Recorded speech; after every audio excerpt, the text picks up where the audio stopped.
بسم اللہ الرحمن الرحیم۔ شروع کرتا ہوں اللہ تعالیٰ کے نام سے جو بڑا مہربان نہایت رحم والا ہے۔ السلام علیکم ناظرین۔ حضرت عبداللہ بن عمر رضی اللہ عنہ بیان کرتے ہیں کہ ہم رسول اللہ صلی اللہ علیہ وسلم کی خدمت میں بیٹھے ہوئے تھے۔ آپ نے فتنوں اور آزمائشوں کا ذکر فرمایا اور بہت تفصیل سے بیان کیا، حتیٰ کہ آپ نے احلاس کے فتنے کا بھی ذکر کیا۔ تو کہنے والے نے کہا، اے اللہ کے رسول، احلاس کا فتنہ کیا ہے؟ آپ نے فرمایا، بھاگم بھاگ اور غارت گری، پھر وسط و فراغی مال و زر کا فتنہ آئے گا، جس کا ظہور میرے اہل بیت کے ایک فرد کے پاؤں تلے سے ہوگا۔ اس کا دعویٰ ہوگا کہ وہ مجھ سے ہے، حالانکہ وہ مجھ سے نہیں ہوگا۔ بلا شبہ میرے ولی اور دوست صرف متقی لوگ ہیں۔ پھر لوگ ایک آدمی پر صلاح کر لیں گے جیسے کہ سرین ہو پسلی پر، یعنی نامعقول اور نااہل ہوگا، جس طرح کہ سرین ایک پسلی پر نہیں ٹک سکتی۔ پھر ایک فتنہ اٹھے گا، گھٹا ٹوپ اندھیرا، اس امت میں سے کوئی نہیں بچے گا مگر اسے اس کا تماشا پڑھ کر رہے گا۔ بس جب سمجھا جائے گا کہ یہ فتنہ ختم ہو گیا، وہ اور بڑھ جائے گا۔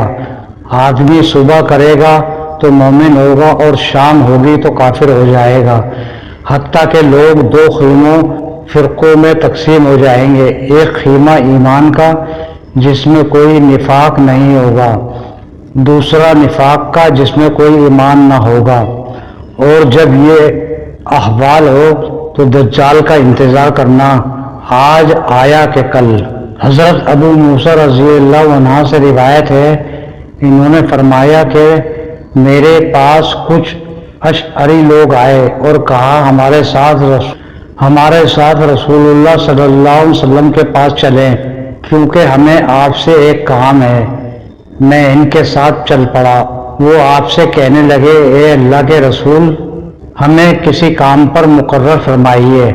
حضرت ابو موسیٰ نے کہا، میں نے ان کی اس بات پر آپ سے معذرت کی اور آپ کو بتلایا کہ مجھے علم نہ تھا کہ انہیں کیا کام ہے، ورنہ میں ان کے ساتھ نہ ہوتا۔ آپ نے مجھے سچا جانتے ہوئے میری معذرت کو تسلیم فرمایا اور ارشاد فرمایا، ہم کسی ایسے شخص کو اپنے کسی کام پر مقرر نہیں کرتے جو خود طلب کرے۔ حضرت ابو ہریرہ رضی اللہ عنہ سے روایت ہے کہ رسول اللہ صلی اللہ علیہ وسلم نے فرمایا، 7 قسم کے لوگ ایسے ہیں جن کو اللہ تعالیٰ قیامت کے دن سایہ مہیا فرمائے گا، جس دن اللہ تعالیٰ کے سائے کے علاوہ کوئی اور سایہ نہ ہوگا۔